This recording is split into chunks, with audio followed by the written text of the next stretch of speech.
The polling stage for Lok Sabha elections is reaching its completion as the 7th and final phase of the elections begins tomorrow in 57 Lok Sabha constituencies across 7 states and a union territory.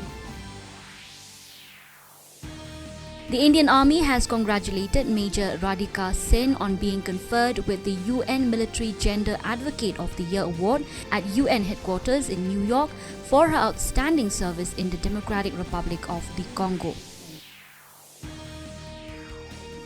The flash flood continues to wreak havoc in Manipur. Imphal city has been badly affected by the flood and most of the roads leading to Imphal town have been submerged.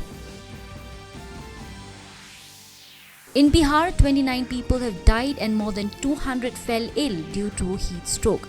Official sources said that deaths have occurred in the last 24 hours.